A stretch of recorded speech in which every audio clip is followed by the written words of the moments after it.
Right, Honda Civic 1.6 ID Tech estate, and this is a 2014. I think they run from 2014 to about 2018, this Mark 9.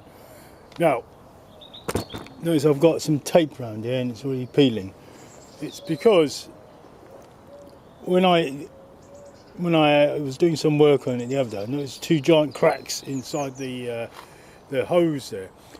And I was thinking to myself, how on earth did it get such a big crack inside there? And of course it's leaking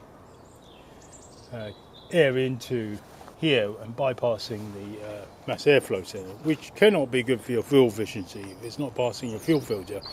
Plus the extra kind of non-passing the fuel filter will affect it could affect the injectors as impurities go past the air filter, right? So I've got an idea. First of all, okay, 4 clips, 1, 2. This is a funny odd clip on this side. It just lifts up, and one at the back. These are 8, and they got funny looking clamps. You could get the normal. I guess these can be easily replaced by the normal kind of, the ring clamps. You tighten with a 7 socket. Anyway, since they're there, I'll use them. And I could disconnect the negative battery for pulling the MAF sensor terminal out, but I might just leave that. You can see one giant crack and a second giant crack. I guess when it was pressed together it was a bit more like this, right? And the crack wasn't so kind of pronounced, but I reckon air would still get through. Let me clean that down, some brake cleaner. You can't let anything fall into the car's intake, so I'll make sure I squash them together. There's the crack. Cleaned it down some more. Start back here. As it's squashed together, pump across. Try and save myself quite a lot of money. Obviously it's got to dry.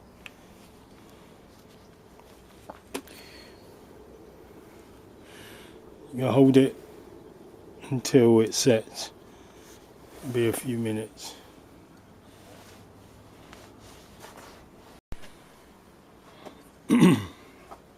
Of course, the things that weigh up in your mind is at what temperature does this glue gun melt, and would your engine reach that sort of temperature? If it did, it could, in theory, drip into the air intake, which would be disastrous. So in my mind now, I'm thinking to myself, was that a clever thing to do? Let me find out what the temperature melting point of a glue gun is. Glue. 250 is the lowest. 250 Fahrenheit is the lowest it melts at, and 375 is high. So I need to convert that, don't I, to centigrade, because I don't understand what it is. Call it 250. 121 degrees. I think I should be okay. I don't think I'll reach more than 50, I would say, 50 or 60. Right, so it's actually about probably a year later from the last scene, and guess what I used in the end? Good old-fashioned duct tape. So in there you've seen me put hot glue gun on it, and I just wrapped it with duct tape, and a year later I've not had a problem. So there's no glue that's been melted, clogged or anything like that, so it's absolutely fine. That's the way to solve it. So glue gun it to fill up the gaps, and then duct tape just to wrap it up even more. Thanks for watching.